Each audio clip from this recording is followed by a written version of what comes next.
Dina is most known for her metal sculpture, welding scrap metal that she found either at scrap metal yards where they typically sell metal by the pound, but she was this lady artist who showed up looking for what she called interesting scrap.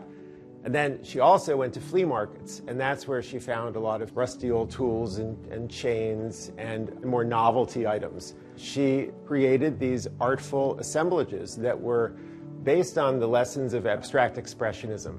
She was always thinking about the three-dimensionality of a sculpture and that it should work from all directions. When Dina passed away 11 years ago, other than having cancer, she was in great shape. She was dynamic and active and making the most ambitious work of her career. And it just all suddenly stopped. And it was so jarring that as a family, we decided we just couldn't let it stop there, and that we wanted to do something to keep her legacy and memory and art alive. My father and I partnered and found this incredible building in South Philadelphia, and then renovated to house the three functions of the building: the Dina Wind Art Foundation and all of Dina's sculpture and paintings, my jewelry business, and then also my own studio art practice. We are on the second floor with Dina's sculpture on the one side and my sculpture speaking to it on the other side. What I think is so cool is the found object connection between the two, but in my case you can clearly see that my focus is really storytelling and narrative. This is called Whiskey Rebellion. It was a series that I did last year and was shown at the Museum of the American Revolution. It's all Revolutionary War heroes and soldiers.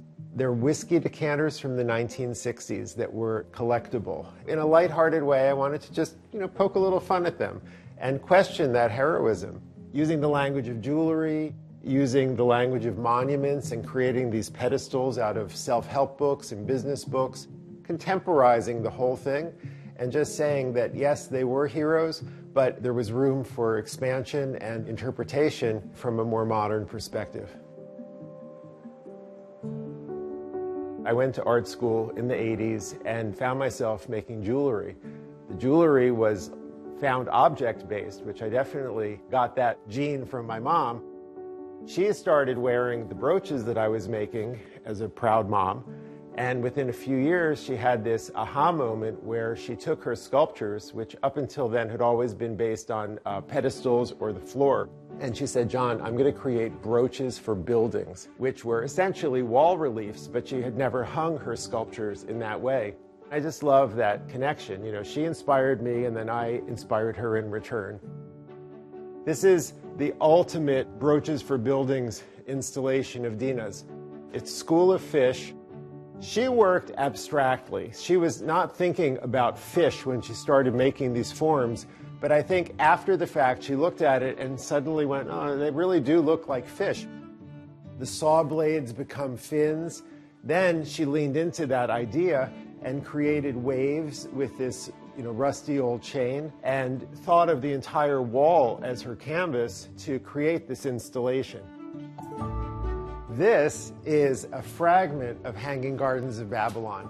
It was originally 18-foot square, hanging overhead with spaces for viewers to walk through it. And the story is that when a car was in an accident, the insurance adjuster would come and decide, is this going to get fixed or is it trash?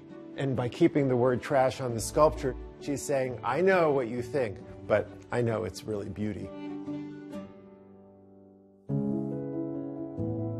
Today, what people so appreciate about Dina and her work is that in the 1970s and 80s, when it really wasn't so common for a woman to be welding and creating these big, bold, rough, sometimes dangerous sculptures, she was fearlessly creating that work. So both that choice of medium and then also the environmental message that was so important to her in her work, I think that set her apart, and those qualities have continued to make the work relevant today. With the foundation, a lot of younger artists are discovering Dina for the first time. It's really gratifying to hear them, respond to her so positively. People can see her work in the Philadelphia area at over a dozen museums, most prominently the Woodmere Art Museum.